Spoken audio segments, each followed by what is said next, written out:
Hey guys, Tactical Nut here with Adventure Camping, and today I wanted to do my first knife review on the most favorite knife that I own. This is the Mykel Hawke Hellion 2020 survival knife. Absolutely loved it, owned it for about a year now, and I've put it through its paces. I've done just about everything you can imagine with it, and just have to tell you, this knife is an absolute beast. It's made by Tops. As you can see here, this is the sheath that it comes with. It's a ballistic nylon. We'll just start with you got Velcro snaps or Velcro straps to hold it in. Personally, not a real big fan of those. Tops, this is pretty much a standard sheath for them. I would prefer snaps at least, because as you can see, well, I mean, just with any Velcro, dirt gets in it, sand gets in it, any kind of thing, it wears out pretty easy, and it's just not going to hold a whole lot or real well for a real long time. Just to kind of give you an idea of what it can do, just shaking it, and as you can see, that knife is moving pretty good in there. Not ideal, but the nylon's holding up pretty well. It does have two pockets that are, you know, snap closure, which is pretty nice. You can put sharpening stones, extra survival supplies. As always, Tops always comes with their whistle. As you can see, always works really well. I like the pockets. I like the nylon overall. Would really love to see some snaps right here to get better retention out of it. Good belt loop though. It is MOLLE compatible. Pretty much everywhere I go, I do run these on my pack. Just because I say this knife is a beast, so it does about everything. Does have a lanyard here to wrap around your leg in case you want to carry it that way on your belt. So that part's worked pretty well. But for the best part, let's get to the knife. Here you go. As you can see, it's quite a large knife. It's got a 9-inch blade. Cutting blade length is probably about 8 and a half, or yeah, probably 8.5. But overall length is 9. Now, Mykel Hawke had a lot of ideas when he put this knife together. One of his things is that he admits that no one tool can do everything, especially when you're out in the woods, you're trying to survive, you got a lot of stuff to do, even just regular camping, hiking, backpacking, any of that. No one tool is going to do it all, but so he wanted to put kind of as many tools into one as possible. So we'll start this end of the knife right here. One, as you can see this point here. He designed this to puncture holes into things, possibly like an ostrich egg or something like that, but I know most people in the United States probably are never going to travel to countries where ostriches are prevalent or even are around, possibly even exist, but I think that this would also serve as a good glass breaker or puncturing holes into some type of container that you may need holes in for gathering water or to get water out of. I mean, it's extremely strong, so nothing to worry about there as far as what you're going to try to get it into. Right here you have a hammer. I've used this a bunch of times on my own deck, driving in nails, other tasks around the house, just to try it out. As you can see, there's a little bit of a decent amount of wear right here for me putting it to use just to see what it would do and what I could use it on. This part right here is rounded, but it's also intended to shape metal or anything else that you would have to use in a survival situation to create a container, a bowl, anything like that. At least you have a good rounded edge, strong steel to back it up to help you out there. 2 lanyard holes that you could use to put paracord, any other kind of cordage that you have through it to lash. Well, one, just have a lanyard to attach it to your wrist so you don't lose it or it doesn't fly out of your hand, or 2, so you could use that lanyard to attach to a pole, you know, use as a spear or something. Right here you have a divot here to use for a firebow drill spindle. I haven't used it for that just yet. I'm not really sure if I'm going to. I'm not a big fan of trying to start fires with a firebow. It can be very time consuming. Good skill to have, good skill to know. Personally, I carry a lot of redundant systems in order to start a fire, but if you're the type of person that really likes that, it's there for you. Eventually I'll probably try it just to see how it works and holds up. I have these. The one I got is the linen micarta handles. I love these handle scales, I gotta tell you. I mean, it gets extremely grippy.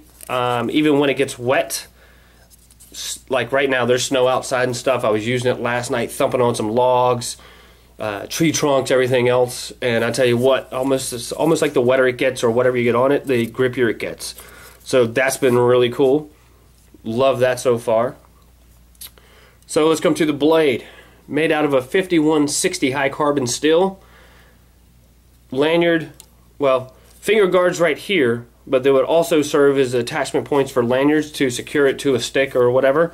I haven't done that yet. I'm probably going to do it just to see what it's like to use this knife as a spear. Personally, in a survival situation, I probably would not, unless it was just just dire straits emergency, and that's the only way I can catch an animal. There's too many other ways out there to catch wildlife if you had to procure food. But if you had to, yes, I mean, you got a good chance of this stopping your hand from sliding forward, depending on the way you're holding the knife or depending on what you're doing with it. This way it's not going to slip up and cut your hand as, you know, moving down the blade. So really good feature. I do like that.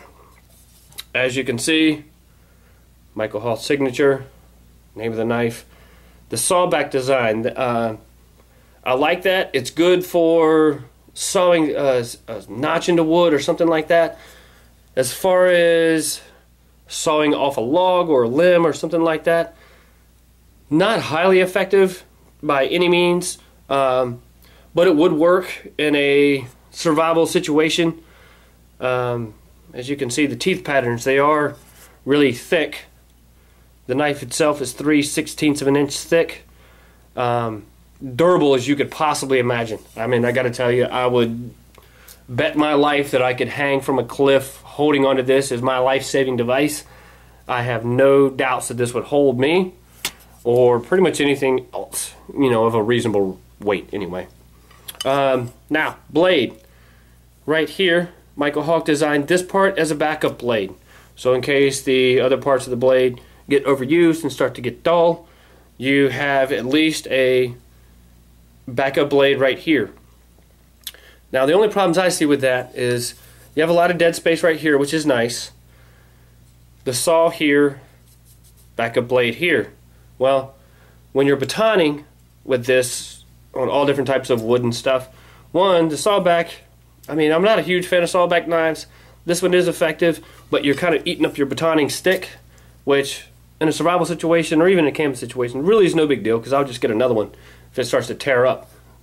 But the only problem is when you're batoning, most of the time you're going to be batoning at this end of the knife because you're holding this end, right? So you're batoning this end, so you're essentially still dulling the end of the knife because you're beating it with the stick. I have seen no issues of losing. I mean, this is really good edge retention with this kind of steel. I highly recommend, if you're in the market for buying any kind of knives, pocket knives, camping knives, hiking knives, anything that you're out there, do some research on the types of steel, because knives, yes, they all have the same basic life and expectancy. They have, their usefulness is to cut. Same basic design for all knives, they are meant to cut. Well, yes, they're all going to do that, but they all, these different steels that they're made out of have different properties and are going to be best used on different things. So one of those is edge retention, durability, toughness, all of those things. Now, when I say that this is made of a 5160 high carbon steel, means it's extremely tough. Rockwell hardness of 56 to 58, which means it's going to hold its edge for a decent amount of time, depending on what you're doing with it. So let's get back to this blade. You're looking at the backup blade, Tanto point design. I really do like a Tanto point. It's more of a fighting knife style design as opposed to you know, a spear point or drop point blade that has more of a rounded edge, better belly for slicing. But this is, I mean, look at the thickness of that tip. You're not going to break that. If you do, man, you've really put this thing through its paces. But stabbing motion, yes, it's going to hold up extremely well because it's got a very thick tip here. But if you're going to be carving into wood, you can, you know, cut back and forth, and you're getting cutting at 2 points because you've got a blade tip that's sharp at both points. So extremely useful as far as that goes. Can be an energy saver in a survival situation, or even, you know, I know a lot of people always like to say a survival situation, but any hiking, camping, saving energy is always ideal. The more energy you have, the more fun you can have. So any kind of cutting task that you're going to do, there you go. You got 2 different points that you can do it with. This one can be done for a little fine work. The bigger part of the blade, kind of the most important blade, most important part. Right here, as you can see, this is not a straight cut. This is a 17-degree angle, which what they say, with that angle, you get the most efficiency out of a chopping motion. When that blade comes down, you just get more force out of having that angle on the blade.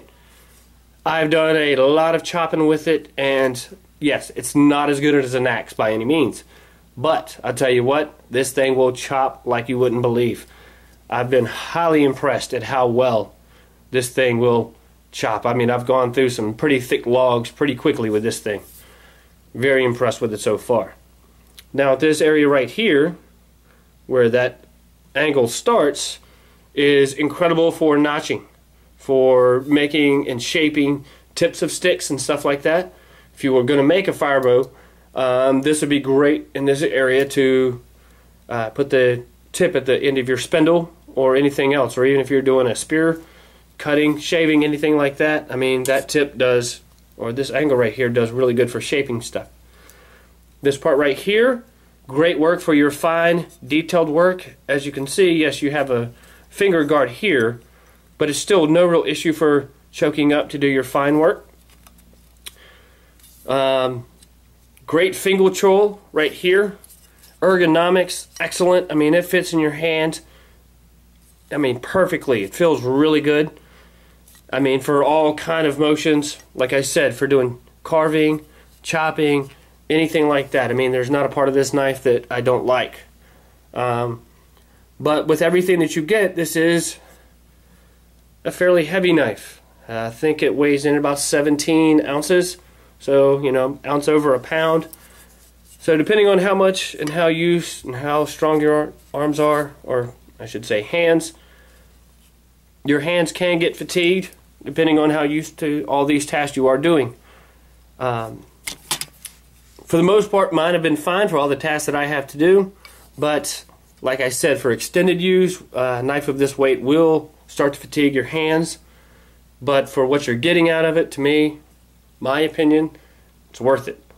As you can see, I've put a lot of use on this knife. I've done a lot of tining with it. The black epoxy coating that they have on it to help prevent rust and corrosion works extremely well. Eventually I'll have to get it recoated, but you know, for right now, still doing well. You will have to oil this knife. Any high carbon steel knife will rust, so you do have to oil it. So that's why you see my knife right now is pretty shiny. I do keep oil on it when I come in. I was out using it today cutting up a tree stump, so it's snowing outside. That thing was soaking wet. I mean, went through that tree stump like a beast. But when you come in, clean it, take care of it, and you'll have this knife for a ridiculously long period of time. Another thing about this knife is I would also probably say it's a really good collectible knife. One that you can hand down for generations, as long as you take care of it. I did see on Mykel Hawke's website the other day that Topps is going to stop making the knife. Now, I don't know just yet if another manufacturer is going to pick it up, but for now, all I can really tell you is you can find them on Amazon, you can find it on eBay. It is getting kind of difficult because they are starting to sell out at most places. If you can get it from Topps, it's going to be about $220. Now, for this channel, most of the stuff I'm going to do is for people that are on a budget. this would not be your typical budget item as far as knives go. Best price you're going to see is about $150 on eBay, about $180 on Amazon, and that might continue to go up as the supply goes out if another manufacturer doesn't pick this one up. Worth it? I would say yes. There's a lot of knives out there though. I mean, there's so many options that you can get for a lower price, the same price, depending on what you like as far as design, shape, blade grind, any of that. A lot of options, but for me, I mean, I like Mykel Hawke. He really is an awesome dude. He has done a lot for our country and also for a lot for the, you know, camping community, survivalist community, anything like that. His just tons of information, tons of knowledge. And I tell you what, I mean, I've seen people in some blade forums that were really criticizing, say it's an over-engineered knife. But I mean, I love it. I don't listen to other people's opinions. I do I buy what I like and what I feel like I need and I can use. And this has fit the bill. And I can't wait tomorrow I'm going to take it out and actually show you what it can do. But for now, I just at least wanted to run through the specs on it and show you what it's like, tell you what I think about it. And I mean, I highly recommend this knife. The only things that I don't like I said before, is the sheath. I don't like the Velcro retention straps. I wish they really had a snap on there, button of some sort. But, you know, I don't design sheaths. I don't control that. The Kydex insert, I don't think I mentioned that before. It does have that, so when the knife comes in, it protects the ballistic nylon, but there is no retention there whatsoever. If I turn this over, pops right out. So the only problems I really have with this are not even with the knife, it's with the sheath. And I mean, Tops, they're really known for their attention to detail, their high quality, pretty much everything. But their sheaths, in my opinion, are where they are really lacking. But I mean, you can always have sheaths made and stuff like that. But I just really wish they would have, you know, put a snap. Because the Velcro on this one, I mean, it's about a year old and the Velcro is already starting to weaken. You do have a drainage hole down here at the bottom. But like I said, I mean, I take this thing everywhere. Since it is MOLLE compatible, it's always attached to my pack.